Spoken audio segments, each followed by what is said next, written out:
You're falling, man. Fall. At first, it's like a punch to the chest.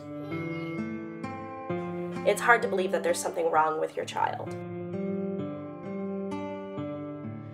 It took me all of 24 hours to go home, cry, go through the whole mourning process, and then woke up and said, "Not my son."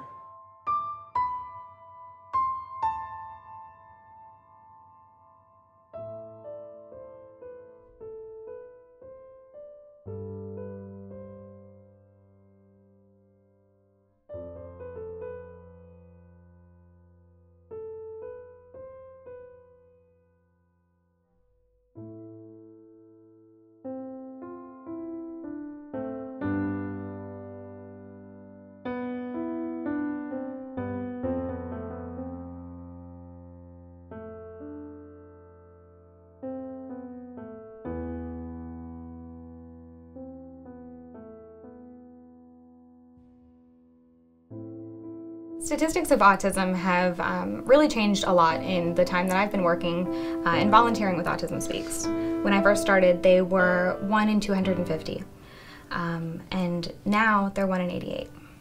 So really, you're talking about that much of a change in 10 years, and where is it going to be 10 years from now? With boys, it's 1 in 54 boys. Now, what is that doing to our male population? I remember growing up, going to the grocery store was always quite a task with my brother. And Austin is quite severe. He's functionally nonverbal.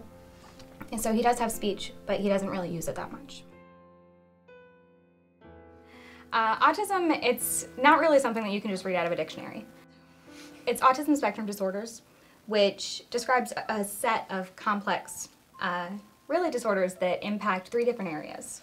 One is going to be social challenges, another is communication challenges, and then also usually repetitive behaviors. Hunter, his symptoms were lack of eye contact, lack of verbal communication. He did not interact with his peers at all. When given the choice of playing with children his age or a group of adults, it would be the adults, hands down. My life was turned upside down when we received the diagnosis of autism for my son. I was specifically told that he had autism, that he would never go to school, would never talk, would never have friends, and by the age of 9, he would be in an institution. The most common misconception about autism is that people that are on the spectrum can't do things, can't learn, don't understand people, don't want to be near people, but they're no different than anybody else. They just may interpret things differently or learn differently.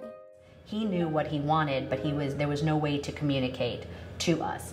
So back 16 plus years ago, we used the Polaroid camera, and we would take pictures of everything that he liked or that he wanted, such as food items, toys that he liked, or places that he liked to go. We introduced those pictures and had him match it with the item. Now, really, I've been in this for about 10 years now, and I can honestly say I have not met 2 individuals on the autism spectrum that are completely the same.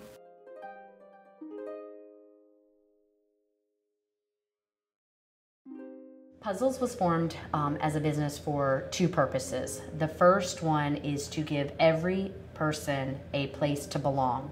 So often we hear from families of children with autism that they're too afraid to go out in the community because people can be cruel with their behaviors and their characteristics of autism.